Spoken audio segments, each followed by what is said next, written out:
Saudações, queridos amigos, tudo bom com vocês? Bom, hoje eu vim falar sobre os sonhos e a espiritualidade. Eu vou evitar entrar um pouco na parte psicológica, porque senão o vídeo se torna lento e não é o foco, né? Existe alguma ligação dos sonhos com a espiritualidade? Eu, por experiência própria, posso dizer que sim. Boa parte das minhas atividades, né, das coisas que eu faço espiritual, eu preciso dos sonhos, eu preciso da parte noturna.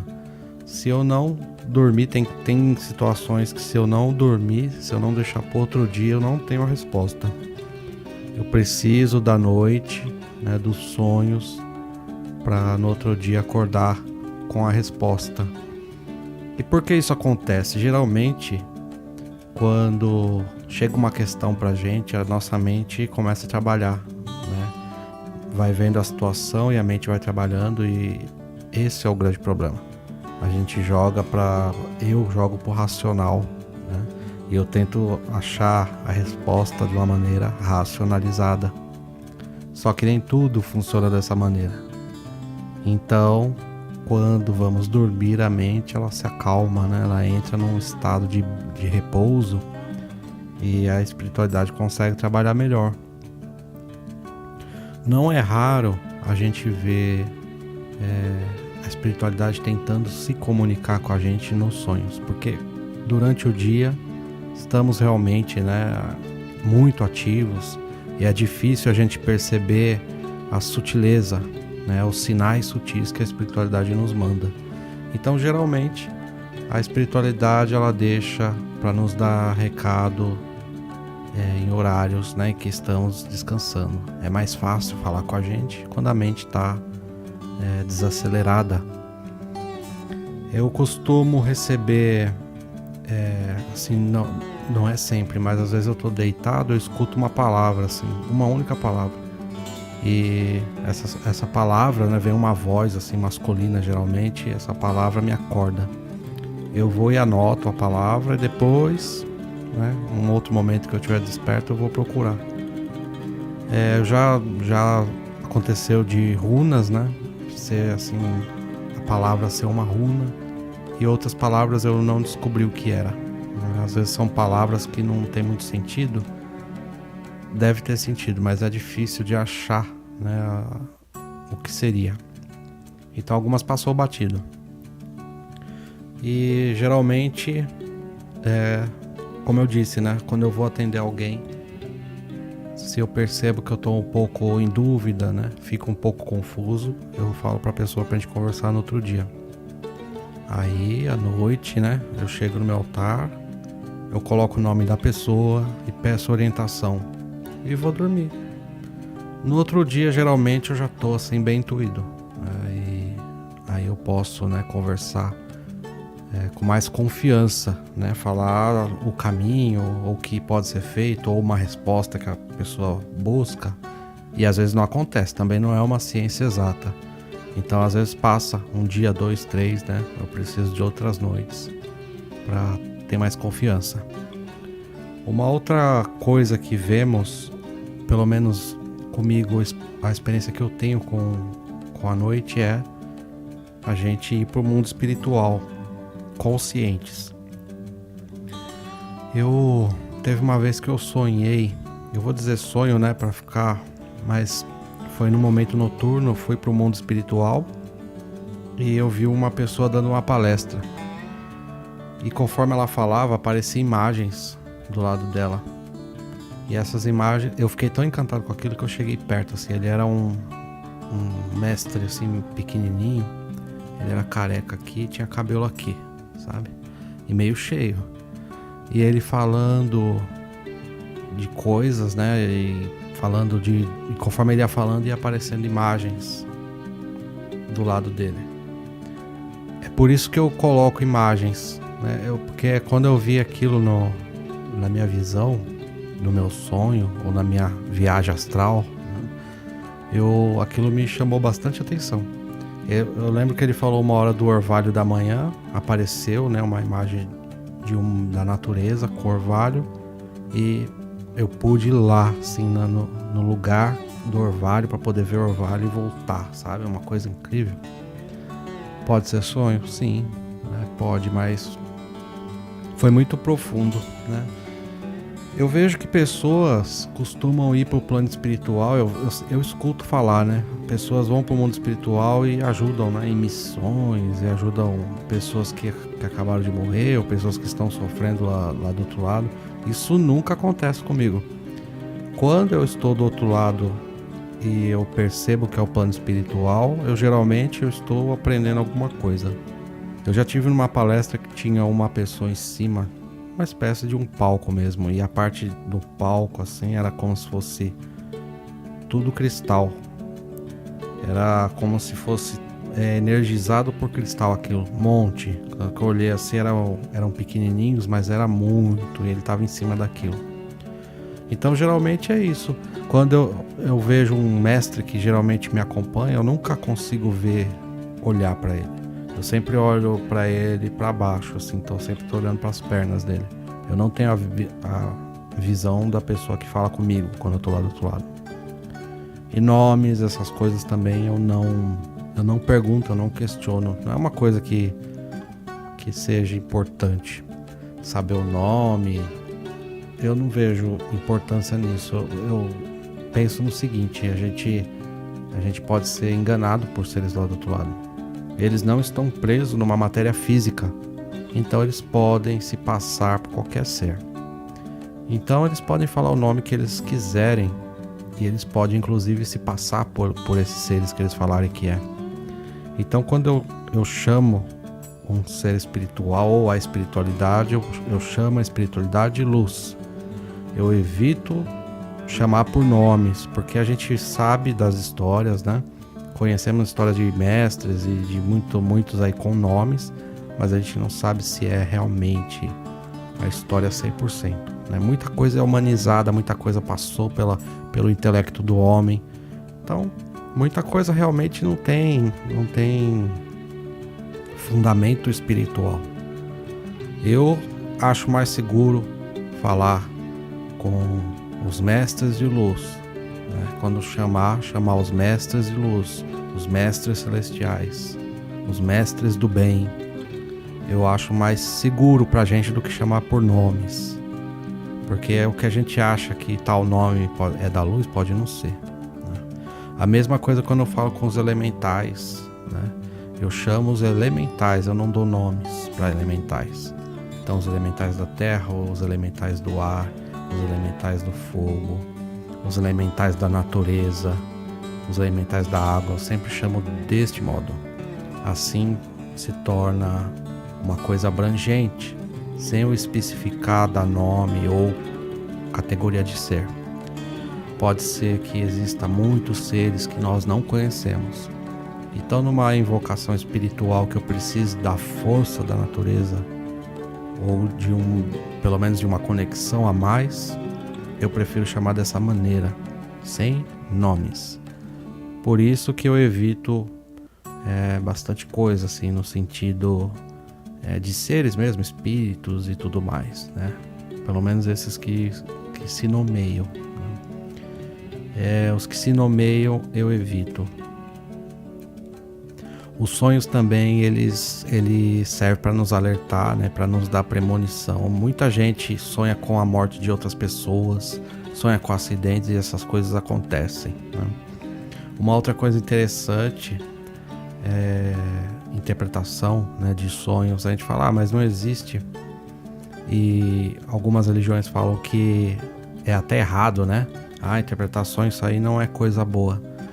Mas dentro da Bíblia tá a história de José, né, o pai de Jesus, foi vendido como um escravo e o faraó, tendo um sonho muito estranho com vacas gordas e magras, procurou alguém que pudesse interpretar esse sonho, e José, ele interpretou, né? Ele interpretou as vacas magras que comeram as vacas gordas seriam 7 anos de fartura com as vacas gordas e depois 7 anos de precariedade, né, de sufoco, quando as vacas magras comem as vacas gordas. O faraó acreditou nele e colocou ele como uma pessoa para organizar isso tudo, né, para quando chegasse o tempo da seca, eles estivessem supridos. E assim ele fez, construiu, né, um armazém. Durante os 7 anos de fartura ele armazenou, e chegou realmente os 7 anos de precariedade, eles tinham armazenado grãos, né, armazenado coisas para sobreviver.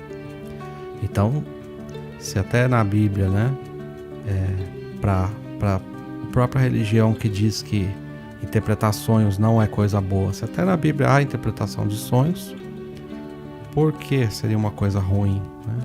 Se interpretar sonhos fosse ruim, nós não teríamos sonhos. Até os animais sonham, né? A gente vê que os animais sonham. Eu vi vídeos já de cachorros, né, fingindo, sonhando ali que estão correndo, o corpo se agitar, né? Como se tivesse realmente acordado. Há uma outra questão também, né, que acaba dando crédito a os sonhos serem psicológicos, os cegos. Os cegos, eles relatam que costumam sonhar e no sonho é tudo escuro, né? Então, os sonhos que eles têm é como se eles tivessem acordado, né? Eles escutam vozes, barulhos, eles sabem se orientar, mas eles não veem imagens. Então é interessante, né? Se for uma coisa, se a gente for abordar isso de uma maneira séria, olhando por esse ângulo, se a gente vai para o mundo espiritual, automaticamente um problema de visão deixa de existir, né? Porque o espírito, ele não é cego. O problema da visão é no corpo físico, né? Mas aí eu vi alguns outros, eu vi até no YouTube um vídeo de uma moça falando que sonha com imagens, ela nunca enxergou na vida. Eu achei muito interessante, né? Veja que seria impossível, né, da maneira racional, ela sonhar enxergando. E ela fala que tudo que ela sonha, ela vê. Normal, as coisas ela enxerga no sonho. Então, por esse outro lado, dá a base, né, em dizer que ela tem encontros espirituais, então ela não tem problema na visão quando está lá do outro lado. Sem os sonhos, meus amigos, eu não conseguiria fazer pelo menos 60% dos atendimentos, porque eu preciso realmente da parte noturna, da parte do descanso, para poder orientar, né, para poder pedir intuição. Todos nós lidamos com o espírito todos os dias. Não é um dom para alguns. É que geralmente, quando estamos no estado acordado, desperto, não é todos que vê. Eu, por exemplo, eu vejo vultos, muito vultos, assim, mas eu não consigo distinguir. Se eu tivesse que basear a espiritualidade pelo meu acordado, seria muito complicado. Porque eu vejo coisas, vejo relances, mas eu não consigo interpretar isso, é muito rápido, são vultos, então eu não saberia dizer o que é, o que não é, sabe? O período noturno, todos nós temos encontros espirituais, né? Quando nos deslocamos em espírito, nós encontramos outros espíritos. Sendo assim, convivemos, né, enquanto dormimos, convivemos com espíritos. E é nesse momento que fica mais fácil lidar, trabalhar e conversar, receber informações, trazer informações. É nessa hora, pelo menos para mim, tá? Para mim, a parte noturna é essencial do processo espiritual. Se não fosse a parte noturna, eu ficaria muito confuso com as coisas, com as mensagens, com a intuição, e seria muito difícil trabalhar, né, colocar isso de uma maneira prática, assim, em atendimentos. Seria complicado. Mas conforme você consegue se desenvolver enquanto dorme, você traz essa experiência para sua vida física. Então, acontece coisas lá Quando acontece aqui, você fala, poxa, isso aconteceu, foi por esse motivo quando aconteceu, né, no mundo espiritual. Então, aí sim começa a fazer mais sentido, né? Mas tudo é na prática, não tem jeito. Conforme a gente vai se desenvolvendo, vai melhorando, né? Vai aprimorando esses canais. Todo começo a gente vai começar inseguro, não tem jeito. Então, é necessário o início, né? Se você deseja, né, ter uma experiência mais profunda espiritual. Bom, pessoal, eu vou encerrar aqui, não vou prolongar muito, mas eu acredito que a maioria, né, tenha relatos, tenha vivências espirituais quando dorme, né? Geralmente quando a gente chega num lugar que nunca estivemos e parece que já tivemos, né? A gente liga isso a momentos ou algum momento em que realmente estivemos lá, mas em espírito, né? Em sonho. Enquanto dormimos, vagamos e acabamos passando por aquele lugar. Por isso que quando a gente chega fisicamente no local, é familiar a nós. E circunstâncias, né? Às vezes a gente está conversando com pessoas numa posição, certas palavras e aquilo ali, a gente fala, nossa, mas isso aqui já aconteceu. Eu já vivi isso aqui, essa mesma conversa, né? Parece que também vem da parte noturna, né? Alguns eventos são antecipados na parte espiritual, porque para a parte espiritual realmente não há, né, tempo, espaço, presente, passado e futuro. A espiritualidade está aqui, a espiritualidade pode agir agora mesmo, lá no passado. Nós estamos presos a uma linha de tempo, né? A espiritualidade não. Então pode acontecer de algum momento a gente sim ser deslocado para um futuro próximo, né? E de repente quando chega naquele momento a gente até se assusta, né? Fala, nossa, já estive aqui desse mesmo jeito e eu já teve um momento de eu falar para a pessoa, você ia falar justamente isso e eu vou te falar isso. É muito, muito interessante, né? Como somos seres complexos, né? Como nossa mente, nosso espírito é complexo. Quanta coisa tem pra gente desbravar ainda, pra gente descobrir. Mas é fascinante, né? A ciência tem uma outra gama enorme de explicações, né? De estudos, de pesquisas, experimentos. E muitas delas acabam esbarrando na espiritualidade também, né? É uma linha muito tênue, né? Quando a gente fala de sonhos, de viagens espirituais, é uma linha tênue ali, a ciência e a espiritualidade explicando. E por fim, a gente vê que não há uma discordância muito grande entre os dois pontos, há uma certa harmonia. É magnífico, né, meus amigos? Bom, eu encerro por aqui. Se alguém tiver alguma questão a respeito dos sonhos, deixa aí nos comentários que na medida do possível eu respondo, tá bom? Se você tiver alguma experiência para dividir com a gente também, deixa aí nos comentários pra gente. Se você não for inscrito, eu agradeço se você puder se inscrever. Gratidão profunda a todos e até breve.